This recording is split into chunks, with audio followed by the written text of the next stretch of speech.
Ẹ káàárọ̀, ẹ káàsán, ẹ káalẹ́, mo kí gbogbo ọmọ ilẹ̀ kóòtù nílé lóko lẹ́yìn òdì níbikíbi tó bá ti ń gbọ́ wo fídíò mi, mo kí gbogbo wa. Ilẹ̀ Yorùbá ò ní bàjẹ́. Pápápá ni màá sáré ṣe láàárọ̀ kí n tó máa jáde. Kí ni mo fẹ́ sọ̀rọ̀ nípa ẹ̀ lénìí? Mo fẹ́ sọ̀rọ̀ nípa ipò àwa òbí lórí àwọn ọmọ wa. Mo fẹ́ kí gbogbo àwa òbí tí a wà láyé lénìí, mo fẹ́ ká mọ̀ wípé ilé ayé ti yí padà. Gbogbo nǹkan ti yí. Tí a bá wo gbogbo nǹkan tó ṣẹlẹ̀ ní ayé àtijọ́, àsìkò ti tó ń sìn láti jẹ́ kí àwọn ọmọ wa kàn mọ̀ nǹkan tó ń ṣẹlẹ̀, bọ́n ṣe lè gbé ilé ayé wọn. Lọ́nà wo ni mo fẹ́ sọ nípa ẹ̀? Mo fẹ́ sọ̀rọ̀ nípa ìbálòpọ̀ láàrin ọkùnrin àti obìnrin. Tó jẹ́ pé ilé ayé ń sìn, gbogbo èèyàn ọ̀làjú ti wà ń sìn, tó ní kálukú ti mọ gbogbo nǹkan tó ń fi pamọ́ fún wa. Àwọn mistake táwọn bàbá wa ti ṣe ní ayé àtijọ́, àwọn nǹkan tó kó yẹ kán jẹ́ ká mọ̀ láti kékeré, táwa ọmọ tó ti da ìgbéyàwó wa rú. Àsìkò ti tó láti máa sọ fún àwọn ọmọ wa ń sìn, kígbéyàwó wọn kó má bàa dàrú. Torí mo rí ní ìwà wa Yorùbá àbáwa èèyàn dúdú, mo rí pé wọn kì í bá wa sọ̀rọ̀ nípa ìbálòpọ̀ láàrin ọkùnrin àti obìnrin.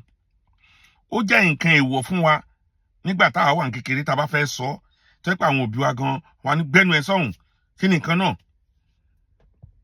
Tá bá wò ó wà lára nǹkan tó jẹ́ kí ìgbéyàwó oníkálukú kó dàrú lénìí. Torí pé a kọ́ra wa lẹ́kọ̀ọ́ láti kékeré kí ni àwọn nǹkan tá a lè ṣe. Gbogbo nǹkan tó ń kọ́ wa, àgàgà wa ọkùnrin tá a wá láti Áfíríkà, a poor níbi bá obìnrin lò pọ̀. Akitiyan wa ò tó níbi bá obìnrin lò pọ̀. Torí gbogbo ọkùnrin tó bá wà nílẹ̀ adúláwọ̀ ni pé táwọn bá ti gbé obìnrin wọlé, káwọn kàn kí obìnrin yẹn mọ́lẹ̀, káwọn bẹ̀rẹ̀ sí ń bá alájọṣepọ̀.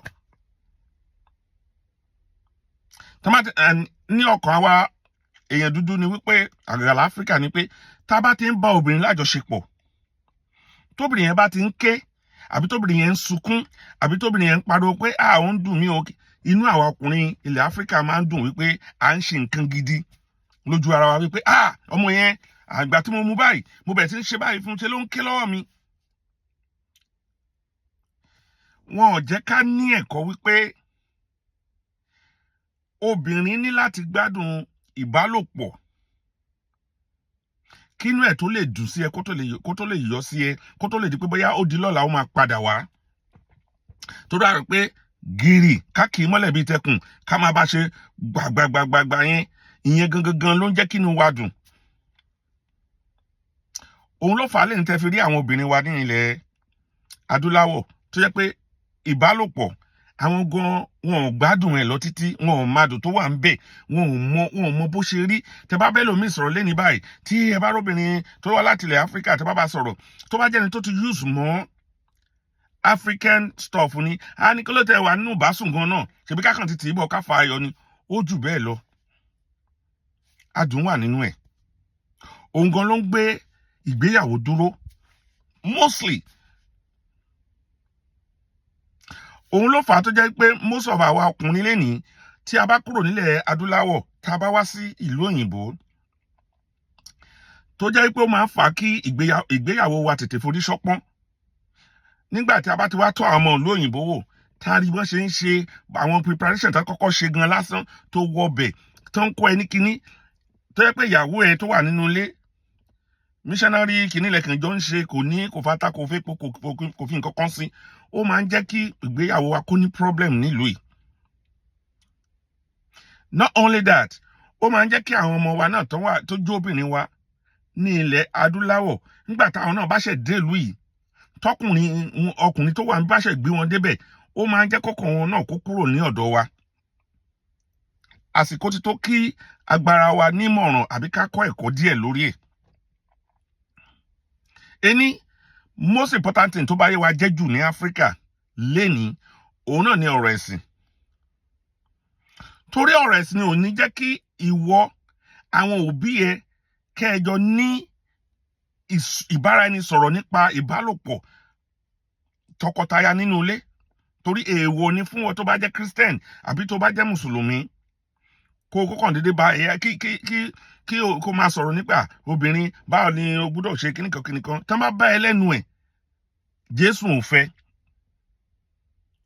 Ṣùgbọ́n àwọn pásítọ̀ wa tàdé ń tẹ̀lé yìí náà wọ́n mọ nǹkan tó tọ́, wọ́n ń ṣe níta. Àgà tó má ti kúrò ní Nàìjíríà wọ́n wá ń ṣe níta. Àsìkò ti tó láti gba àwọn ọmọ wa níyànjú ká sọ fún wọn nípa ewu tó wà nínú ìbálòpọ̀, ìgbádùn tó wà nínú ìbálòpọ̀, àsìkò tó yẹ kéèyàn máa ṣe ìbálòpọ̀ so that àwọn ọmọ wa náà ní ọjọ́ ọ̀la wọ́n á lè mọ nǹkan enjoyment tó wà nínú ìbálòpọ̀. Wọn kò ní rí gbunduku débi wípé táwọn náà bá dàgbà ẹlòmíì á rí obìnrin míì lénìí nípa bí àwa ọkùnrin tó jẹ́ pé pàágìrì là ń bá wọn ṣe nílẹ̀ Áfíríkà tí ò mọ adùn tó wà nínú kéèyàn bálòpọ̀ rí. Arọ́bìnrin míì tí ò dámira rí láyé ẹ̀ kò mọ nǹkan tó ń pè bẹ́ẹ̀, tẹ́ bá bèrè lọ́wọ́ ẹ̀ kò ní mọ̀. Nígbà tó jẹ́ pé ẹni tó kọ́kọ́ fẹ́ boyfriend tó kọ́kọ́ jábàálẹ̀ ẹ̀ láyé ó kàn kì í mọ́lẹ̀ nínú ooru gbàgbàgbà ẹ̀jẹ̀ dà ní lára ẹ̀ báyìí, wọ́n bára wọn ṣe náà nìyẹn, wọ́n lọ nìyẹn.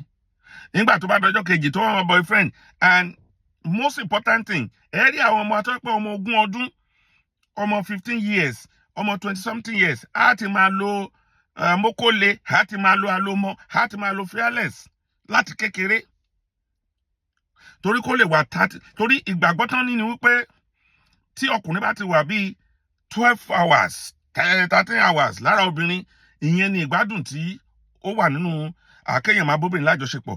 Irọ́ ni gbogbo ẹ̀. A rí ọkùnrin míì wà tó jẹ́ pé kò ní bá obìnrin yẹn ṣeré ju eré 10 minutes. Ó máa ṣe àǹfààní ju ìwọ tó kàn gbá obìnrin ní àgbákùgbà ju 34 minutes tó kàn fìyà jọmọ lọ́mọ tó kàn kígbe lọ́wọ́ ẹ̀. Most of obìnrin tẹ́lẹ̀ tó ń kígbe yẹn tí ara wọn bá ti dry, wọn kì í enjoy yẹn mọ́, pains ni lẹ́fínú wọn tó máa ń ké. Pains ni kì í ṣe pé báyà obìnrin yẹn ó ń bá ẹ lọ, ìwọ ọkùnrin yẹn ló kàn ń ṣe wàhálà, ló kàn ń ṣe gbàgbó. No.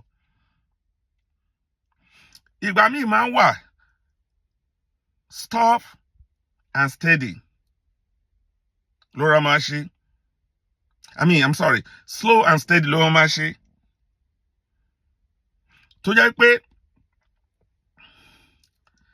obìnrin yẹn inú ẹ̀ á máa dùn. Because ìdí tí mo fẹ́ sọ̀rọ̀ eléyìí ni pé mo rí àwọn ọ̀dọ́ wa lẹ́nìí, most of the people tí mo máa ń rí lẹ́nìí nínú kọ́kúsọ hotel, nínú kan ní heart attack, a kì í mọ ìdí ẹni kí wọ́n máa ń fà á lórí. Wọ́n á ní obìnrin tó gbé lọ sí hòtẹ́ẹ̀lì ìyẹn ló pa á, ọ̀kan lóbìnrin tó gbé lọ sí hòtẹ́ẹ̀lì òun mágùn lórí ẹ̀ ni. A kì í wò pé ọmọkùnrin yìí tó ti ẹ̀ǹdìmọ́ tó bá fi mú kú mu kó tó máa bóbìnrin lájọṣepọ̀, dìmọ́ ni vein yẹn á máa pọ́ǹpù more blood sínú heart ẹ̀. Ó lè cause cardiac arrest, ó lè cause heart attack, ó lè cause heart failure. Even bí o bá cause gbogbo yẹn, ìwọ tó bá ti mu gbogbo nǹkan bẹ́ẹ̀ láti kékeré ẹ tó fi ń bá obìnrin lájọṣepọ̀, by the time tó bá máa wọ age of 32, 31, nǹkan ọmọkùnrin ò ní ṣiṣẹ́ dáadáa mú without all this enhancing something tó máa mú. So nísìnyí mo máa ra ṣe lè ní Monday next episode mi màá lè ṣàlàyé bí a ṣe lè pe àwọn ọmọ wa obìnrin, àwa bàbá tá máa kọ́ wọn lẹ́kọ̀ọ́ kó tó di pé wọ́n bẹ̀rẹ̀ sí jáde. Àwọn ọmọ wa ọkùnrin náà bá ṣe máa kọ́ wọn lẹ́kọ̀ọ́, bá ṣe máa bá wọn sọ̀rọ̀, a máa ṣe díẹ̀ torí pé kí environment àti family àwa èèyàn dúdú àgbàtà wá láti Nàìjíríà kó lè ní àjọṣepọ̀ dáadáa, kó má kàn jẹ́ pé kì í mọ́lẹ̀ bíi tẹkùn pàgìrì bíi ti kìnìún nìkan la máa ṣe. Ẹjọ́ èèyàn mi, ẹ subscribe sórí YouTube channel mi Oma TV ló ń jẹ́. Mo ní ìdí more subscription ẹjọ́ àti lórí X mi Oma TV náà ni. Lórí TikTok mi ẹ subscribe. Mo kí gbogbo yín ẹ dẹ̀ lè click lórí Facebook mi náà Prince Owolabi Aladenika. Mo kí gbogbo wa lẹ́ẹ̀kan sí ọpọlọ wa ò ní lọ o. Thank you very much. Ẹ ṣé.